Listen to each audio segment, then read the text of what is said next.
எப்படி இருக்கீங்க? இன்னைக்கு நம்ம வீடியோல வந்து ஹோம்மேட் நூடுல்ஸ் மசாலா எப்படி பண்ண போறதுன்னு பார்க்க போறோம். ரொம்ப ஈஸியா பண்ணக்கூடியது. இதுக்கு நான் சில பொருட்களை காய வச்சு எடுத்திருக்கேன். அதை காய வச்சு எடுத்து நம்ம பொடி பண்ணி நம்ம வீட்டிலே பண்ண போறோம். என்னென்ன பொருட்களை காய வைக்கிறது, அது எப்படி இந்த மசாலா ப்ரிப்பேர் பண்றதுன்னு சொல்லிட்டு வாங்க பார்க்கலாம். வீடியோக்குள்ள போலாம். இங்கே நான் வந்து இஞ்சி, வெள்ளைப்பூடு, வெங்காயம், தக்காளி இது முதல்ல நம்ம காய வச்சு எடுத்துக்கிற போகிறோம். இங்கே பார்த்தா தெரியும் உங்களுக்கு, இஞ்சியை வந்து எவ்வளோ தின் ஸ்லைசஸாக நான் கட் பண்ணி வச்சுருக்கேன்.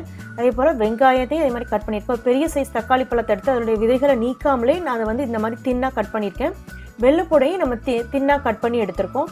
நம்ம எந்த அளவுக்கு தின் ஸ்லைசஸாக நம்ம கட் பண்ணுறோமோ அந்த அளவுக்கு நமக்கு சீக்கிரமாகவே காஞ்சிரும்.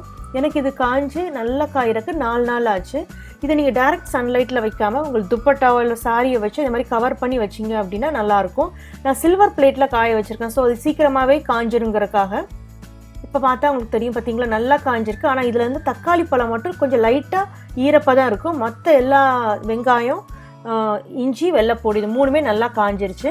வாங்க இப்போ நம்ம மசாலா எப்படி பண்ணுறதுன்னு பார்த்துடலாம். நம்ம காய வச்ச பொருட்கள் இருக்கு இல்லையா, அது எல்லாத்துலேயுமே நான் வந்து தேவையான நல்லா ஒரு டீஸ்பூன் எடுத்திருக்கேன். இந்த நல்லா சருகாக காஞ்சிருக்கு பாருங்கள். இதில் தக்காளி, காய வச்ச தக்காளி 1 டீஸ்பூனுக்கு, அதே போல் வெங்காயம் இருக்கு இல்லையா அது மாதிரி இஞ்சியும் நல்லாவே காஞ்சிருச்சு, சுக்கு மாதிரி ஆயிடுச்சு. அதுக்கப்புறம் இங்கே நம்ம எடுத்து வச்சுருக்க வெள்ளைப்பூடையும் பாருங்கள். வெள்ளைப்பூடு உடைச்சா அந்த உடையுது பார்த்தீங்களா, அந்த அளவு காஞ்சிருச்சு. எனக்கு இது 4 நாள் ஆச்சு காய்கிறதுக்கு. அது போக நாம் வந்து வெந்தய இலைகள் சேர்க்க போகிறோம். அது 1 டீஸ்பூன் எடுத்துக்கிறோங்க. கொத்தமல்லி நாம் சேர்க்குறோம். கொத்தமல்லி வந்து நூடுல்ஸ் பண்ணும்போது திக்னஸ் நல்லாவே கொடுக்கும் அந்த நூடுல்ஸ்க்கு. அதுக்கப்புறம் வந்து கார்ன்ஃப்ளவர் நம்ம சேர்த்துருக்கோம். மிளகு, ஜீரகம், அதுக்கப்புறம் ஏலக்காய், கிராம்பு, நட்மெக் சேர்க்குறோம். நட்மெக் வந்து ஒரு பிஞ்சு சேர்த்தா போதும். நீங்கள் நிறையா சேர்த்துட்டிங்க அப்படின்னா ஓவர் பவரிங் ஆயிரும். அந்த நூடுல்ஸுடைய அந்த டேஸ்ட்டே ஃபுல்லாக ஸ்பாயில் ஆயிரும். மசாலா வந்து ரொம்ப ஸ்ட்ராங்காக இருக்கும் ஸ்மெல். அதனால் அது போக நான் சீனி, உப்பு, மிளகாய்த்தூள், மஞ்சள் தூள் நான் எடுத்திருக்கேன். 1/2 டீஸ்பூனுக்கு எடுத்திருக்கேன். இப்போ நாம் வந்து இந்த ஹோல் இன்க்ரீடியன்ட் இருக்கு இல்லையா, அதெல்லாம் முதல்ல அரைச்சி எடுத்துக்கலாம். அதாவது இஞ்சி, வெள்ளைப்பூடு, தக்காளி, வெங்காயம், அதுக்கப்புறம் கொத்தமல்லி எடுத்து வச்சுருக்கோம், அது ஜீரகம், ஏலக்காய், கிராம்பு, மிளகு இருக்கு இல்லையா அது மாதிரி வெந்தய இலைகள் இருக்கு இல்லையா, நம்ம அதையும் போட்டு அரைச்சிக்கிற போகிறோம். ஏன்னா இதே பவுடரோடு சேர்த்து அரைச்சோம் அப்படின்னா சரியாக அரைப்படாது. அதனால் முதல்ல இந்த ஹார்டாக இருக்கிறது எல்லாத்தையும் முதல்ல அரைச்சி எடுத்துக்கலாம். இப்போ இதெல்லாம் அரைச்சி எடுத்துட்டோம். இப்போ நாம் எடுத்து வச்சுருக்க சோள மாவு, உப்பு, சீனி, மிளகாய்த்தூள், மஞ்சள் தூள் நம்ம சேர்த்துக்கிறோம். மிளகாய்த்தூள் வந்து உங்கள் காரத்தை பொறுத்து, நீங்கள் நல்லா காரம் சாப்பிடுவீங்கன்னா எக்ஸ்ட்ரா கூட என்ன சேர்த்துக்கலாம். இங்கே நான் வந்து 1/2 டீஸ்பூனுக்கு தான் சேர்த்துருக்கேன். ஏன்னா நம்ம காரத்துக்கு மிளகாய்த்தூள் மட்டும் சேர்க்கல, இங்கே மிளகும் சேர்த்துருக்கோம். அதனால காரம் வந்து கரெக்டாகவே இருக்கும். இப்போ நம்ம இதையும் அரைச்சி எடுத்துக்கலாம். இப்போ நமக்கு வீட்டிலேயே மேகி மசாலா ரெடி ஆயிடுச்சு, நூடுல்ஸ் மசாலா ரெடி ஆயிடுச்சு.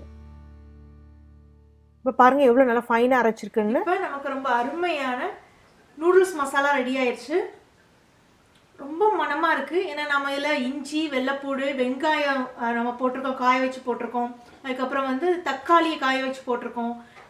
வெந்தய இலையெல்லாம் நம்ம போட்டிருக்கனால அவ்வளோ மனமாக இருக்குது. இது நூடுல்ஸ்க்கு மட்டும் கிடையாது. நீங்கள் வந்து பாஸ்தா வீட்டில் பண்ணுறதா இருந்தால் பாஸ்தாக்கும் இந்த பொடியை நீங்கள் போடலாம். இல்லைன்னா நீங்கள் ஏதாவது கூட்டு பொரியல் பண்ணுறீங்கன்னு வைங்களேன், பீன்ஸ் பொரியல், கேரட் பொரியல், இல்லை பீட்ரூட் பொரியல் ஏதாவது பொரியல் பண்ணுறீங்கன்னா அந்த பொரியலுக்கு மசாலைன்னா இந்த மசாலாவை கூட நீங்கள் போட்டுக்கலாம். ரொம்ப இது வந்து ஆல் பர்பஸ் மசாலான்னு கூட நீங்கள் வச்சுக்கலாம். இதை ட்ரை பண்ணி பாருங்கள். பார்த்துட்டு உங்கள் கமெண்ட்ஸ் சமையல் விருந்தில் போஸ்ட் பண்ணுங்கள். இந்த வீடியோ உங்களுக்கு பிடிச்சிருந்தா லைக் பண்ணுங்கள், சேனலை சப்ஸ்கிரைப் பண்ணுங்கள், மறக்காமல் பெல் சிம்பிளை கிளிக் பண்ணுங்கள். அப்போ தான் நான் அப்டேட் பண்ணுற வீடியோஸ் எல்லாம் உங்களுக்கு கிடைக்கும். நம்ம இன்னொரு வீடியோவில் பார்க்கலாம்.